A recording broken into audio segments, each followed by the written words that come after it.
చెప్పాడు, పెద్దలు మంచివాళ్ళని, మరి పేదలను ప్రేమిస్తారని, అనేక మందికి సహాయం చేసే మంచి మనసున్నటువంటి పెద్దలు ఈ ఊర్లో ఉన్నారని మరి వెంకటరమణ గారు, అలాగే అటు సైడ్ ఉన్నటువంటి వెంకన్న గారు మాకు తెలియజేసి ఇప్పటివరకు వారితో మాట్లాడొచ్చాం. మేము వాళ్ళ బట్టి కూడా మేము దేవుడిని ఎంతగానో స్తుతిస్తున్నాం. మీరందరూ ఇలా కూర్చుని ప్రభు మాట్లాడటం కూడా మాకు చాలా సంతోషం. మరి యేసుక్రీస్తు ప్రభు వారు ఎవరు అనే మాట మీకు చెప్పడానికే వచ్చాం. సహృదయం కలిగి మీరు చక్కగా వినాలని ప్రేమతో తెలియజేస్తున్నాను. ఎందుకంటే ముందు వింటేనే కదా తెలిసేది, తింటేనే రుచి, దిగితేనే లోతు, పడితేనే బాగా కష్టం మనకు తెలుస్తుంది. అలాగా ముందుగా మనం వింటే దేవుడి మాటలు ఏమనేది మనకు అర్థమవుతుంది. యేసుక్రీస్తు ప్రభు వారు 2025 సంవత్సరాల క్రితమే దేవుడు ఉన్న ఆయనే ఒక మనిషిని రక్షించడానికి ఈ లోకానికి మానవ అవతారంలో వచ్చాడు. ఒక చీమ యొక్క బాధ మనకు తెలియాలంటే నేను చీమనైతే తప్ప ఆ దాని బాధ నాకు తెలియదు. అందుకే అలాగే దేవుడు కూడా ఒక మనిషిగా ఆయన దేవత్వంలో ఉన్నటువంటి ఆయన మనలాగా మారి లోకానికి దిగి వచ్చాడు. మన పాపాల కోసం చనిపోయి తిరిగి లేచాడు. ఆయన జీవించిన దినాల్లో చచ్చిన వారు లేపాడు, రోగాలను నుంచి ప్రజలకు విడుదలించాడు, మనశ్శాంతి లేని వారికి మనశ్శాంతి ఇచ్చాడు, దెయ్యాలు పట్టిన వారికి విడుదల కలిగజేశాడు.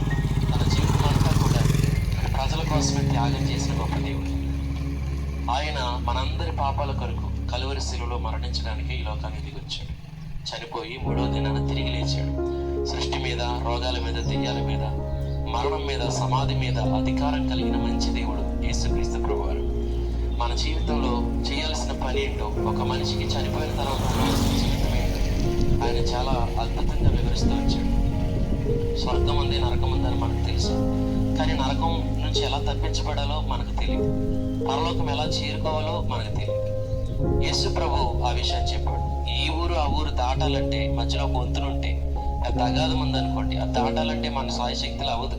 ఒక పడవ లేకపోతే ఒక బ్రిడ్జి అనేది ఉంటే దాటుతాం. ఒక పై గంట మనం ఎక్కాలంటే ఖచ్చితంగా మెట్లు ఉంటే మనం ఎక్కగలుగుతాం. అలాగే యేసుక్రీస్తు ప్రభువారు కూడా ఒక ఇచ్చిన ఒక మార్గాలు అనేవాడు. ఎవరైతే యేసుక్రీస్తు ప్రభువుని విశ్వాసం ఇచ్చినారో, నన్ను క్షమించు, నన్ను నీ బిడ్డగా అంగీకరించని చెప్తే ఆయన రక్తం మన ప్రతి పాపం నుంచి విమోచించి మనకు క్షమాపణ ఇస్తుంది. చాలాసార్లు మనలో బలహీనతలు ఉంటాయి. చాలా మందని, లేకపోతే బూతులాడమని, లేకపోతే చుట్టలు, బీడీలు, క్యారీలు తినడమని, తల్లిదండ్రుల మాట వినకపోవడమని, బిడ్డలైతే తల్లిదండ్రులకు అవిధేయులుగా ఉండడం, వారు మాట వినకపోవడం, వారి కష్టమంతా పడి పిల్లలు పెంచి పెద్ద చేసిన వారు మాట వినకుండా విరోధులుగా ఉండడం, ఇలాంటివి చాలా మనం చూస్తూ ఉంటాం. ఈ పరిస్థితులు బట్టి మనిషి కృంగిపోయి సమస్య వలలో చిక్కుకుపోయి ఏం చేయాలో తెలియని బాధల్లో అనుభవిస్తూ ఉంటాడు. అయితే మనిషి పడిన ప్రతి బాధకు పరిష్కారం యేసు ప్రభు దగ్గర ఉంది. ఆయన నమ్మిన వారు, విశ్వసించిన వారు ఖచ్చితంగా పరలోక రాజ్యాన్ని చేరుకుంటారు.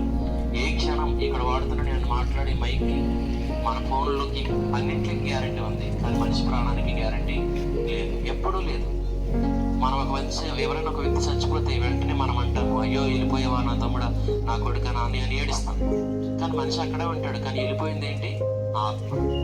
ఆత్మ ఎక్కడికి వెళ్తుంది అంటే, ఒక మనిషి తన జీవితంలో అవిధేయతతోటి లోకానుసారంగా బ్రతికితే ఆ వ్యక్తి ప్రభువుని తెలుసుకోకుండా ఉన్నందుకు నరకానికి ఆత్మ వెళ్ళిపోతుంది. కానీ అదే ఆత్మ బ్రతుకుండగానే, మనము బ్రతుకుండగానే పొద్దుపోతుంది, నాకు దోళ్ళ కట్టేటి, పొద్దుపోతుంది, పనుల నుంచి బయటకు వచ్చేయండి, చీకటి పడుతుందంట అంటే వెలుగుండగానే మనం అన్ని ఏం చేస్తూ ఉంటాం? చక్కబెట్టేసుకుంటాం ఇంటి పనులు అన్నీ కూడా. అలాగే దేవుడి దగ్గర కూడా ఈ దీపము అంటే ఆత్మ దీపం అనేది ఉంటే, ఇది ఉండగానే మనం ఏం చేయాలంటే దేవుడిని తెలుసుకోవాలి, అన్వేషించాలి. ఆయన గురించి మనం తెలుసుకుని అంగీకరించినప్పుడు తప్పకుండా దేవుడు మనకు కనబడతాడు.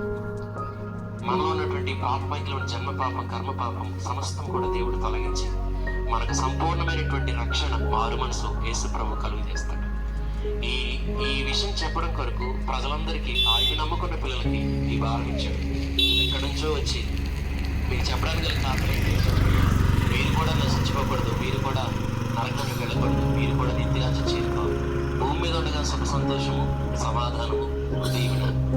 చనిపోతే గనుక పరలోక రాజ్యానికి వెళ్ళే గొప్ప మార్గం యేసు ప్రభులో ఉంది. కనుక పెద్దలుగా ఉన్నటువంటి మీరందరూ కూడా ప్రభు యేసుక్రీస్తునందు విశ్వాసం ఉంచండి. బ్రతుకుండగానే ప్రభుని అంగీకరించండి. ఏమి లేదు నమ్ముకోవడం అంటే, ప్రభా నేను నిన్ను నమ్ముతున్నాను, నా పాపాలను క్షమించుపెడుతున్నాను, క్షమించు. మనొక్క మాట మనం చెప్పగలిగితే చాలు, ఖచ్చితంగా దేవుడు మనకు క్షమిస్తాడు. మనకు పాప క్షమాపణ ఆయన ద్వారా ఉంది. పరలోక రాజ్యానికి వెళ్ళే మార్గం ఆయన ద్వారా ఉంది. ఆయన నమ్మినవాడు, మనుషులు నమ్మినవాడు చెడిపోతాడు, కానీ దేవుడు నమ్మినవాడు ఎప్పటికీ చెడిపోతాడు. కనుక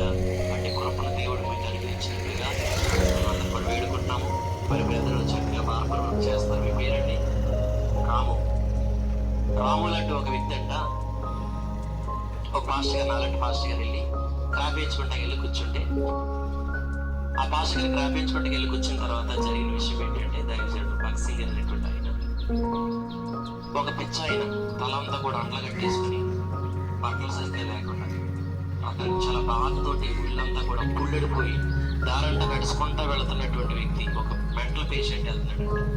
మన రాములు అంటే ఆయన అడిగాడంట ఏమనంటే, ఈ పాస్టర్ గారు ఆయన చూస్తున్నారు, ఇద్దరు చూస్తున్నారు ఆ వ్యక్తిని. ఈ రాము లాంటి వ్యక్తి అడుగుతున్నాడు ఏమనంటే, ఇదిగో పాస్టర్ అన్నారంట, బాబు చూడు ఆ వ్యక్తిని చూడు, పాప ఎలా ఉన్నాడు, చుట్టంతా పెరిగిపోయింది, అండ్ల కట్టేసింది, ఈ ఒళ్ళంతా పుండ్లు పడిపోయి, పాప అతనికి పట్ల జాలిపడేవాడు ఎవరు లేరా అని అంటే, మన రాములు అంటే ఆయన అన్నాడంట, అదేంటంటే నేను చేస్తాను, నేను సహాయం చేయగలను, కానీ ఎవరన్నా నా దగ్గరికి వచ్చి ఆ వ్యక్తిని తీసుకొస్తే అతను నేను శుభ్రం చేసి చక్కగా చేయగలుగుతాను అన్నాడంట. అనగానే అప్పుడు వెంటనే పాస్టర్ గారు చెప్పారంట, అవును ప్రభు, అవును బాబు, నువ్వు ఆలోచించింది చాలా మంచిది. ఎందుకంటే దేవుడు కూడా మనం ఆయన దగ్గరికి వెళ్తే ఆయన మనల్ని ఏం చేస్తాడో పట్టుకుని శుభ్రం చేస్తాడు, మన పాపాలు కడుగుతాడు, మనకు స్నానం చేపిస్తాడు. ఆయన రక్తం అనేటువంటి స్నానాన్ని మనకి చేయించి మన పాపాలన్నీ కడుగుతాడు. మనము లోకానుసారంగా ఇష్టం వచ్చినట్టుగా తిరుగుతున్న మనకు మతి లేని మనకు మతినిస్తాడు అని చెప్పినప్పుడు ఆ వ్యక్తి కూడా దేవుడు నమ్ముకున్నాడంట. వెంటనే వాళ్ళిద్దరు కలిసి ఆండ్ల కట్టేస్తున్నటువంటి ఆ వ్యక్తిని తీసుకొచ్చి దేవుడి ప్రేమను పెట్టి చుట్టంతా కత్తిరించి ఇంకా ఆ వ్యక్తిని ఏం చేశారంటే శుభ్రం చేసి మంచి బట్టలు కట్టి వెళ్ళారు. కాబట్టి ఇదివరకు అప్పుడు ఒళ్ళంతా పుళ్ళు పడిపోయి ఉంటుంది. కానీ ఇప్పుడు రాము లాంటి వ్యక్తి తన దగ్గరికి వెళ్ళి తనకంతా క్రాపేసి ఒళ్ళంతా శుభ్రం చేస్తే ఇప్పుడు అతను ఎంతో పరిశుభ్రంగా చాలా ప్రశాంత, తన మీద ఉన్న బరువంతా దిగిపోయినట్టుగా మన జీవితంలో కూడా దేవుడు అలా చేయగలడు, మన పరిస్థితులు కూడా దేవుడు అలా చేయగలడు. పాపం అనే బరువు మన మీద అదంతా తీసేయాలి. మన ఒళ్ళంతా కూడా పుండ్లు అంటే ఉన్న రోజుల బాధలతో పాడుతున్న మనకు అవన్నీ తీసేయడానికి, మనకు సరైన బట్టలు లేదంటే రక్షణ అనే వస్త్రాన్ని ఇవ్వడానికి, మురికి వాసన వస్తున్న మన జీవితాలు పరిమళంగా చేయడానికి లోకానికి వచ్చాడు.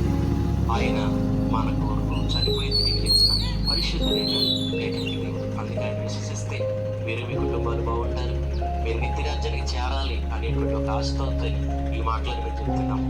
శ్రద్ధగా ఉన్న మీ అందరికీ చాలా చాలా నిండు వందనాలు. మీకు మా హృదయపూర్వక పాదాలను వందనాలు. మీకోసం చిన్న ప్రార్థన చేస్తాను. పరిశుద్ధుడైన దేవా, నీకు వందనాలు ప్రభా. ఈ గ్రామాన్ని మీరు దర్శించినందుకు స్తోత్రం. ఎంత శ్రద్ధగా బిడ్డలు మీ మాటలు విన్నారయ్యా. వీరికి ఆరోగ్యము క్షేమము కలిగించండి, వీరి కుటుంబాలను ఆశీర్వదించి, వీరి వ్యవసాయాలను ఆశీర్వదించి, కొద్దిగా తమ్ముడు రాము చేస్తున్నారు తన చేతి పనిని ఆశీర్వదించే ప్రభావ తండ్రి. బిడ్డకు నా ప్రభావ వచ్చి దగ్గరకు వచ్చి పని చేయించుకున్న వారందరూ సక్రమంగా డబ్బులు ఇవ్వడానికి సహాయం చేయండి. తన కుటుంబాన్ని మీరు ఆశీర్వదించి రాబోతున్న దినాల్లో పెద్ద సెలవును పెట్టి నీకు మహిమకరంగా బిడ్డ ఉండడానికి రాముని మీరు ఆశీర్వదించమని ప్రార్థిస్తున్నాం. ఇక్కడ కూర్చుని ఏకీవించిన పెద్దలందరి కొరకు ప్రార్థిస్తున్నాం. ఈ రామచంద్రపురం గ్రామం అందరినీ రక్షించి కాపాడి కృప చెప్పి బలపరచు. యేసు క్రీస్తు నామం ప్రార్థించి స్తుతించి పొంది నామ తండ్రి ఆమేనండి. ఆమె. Thank you.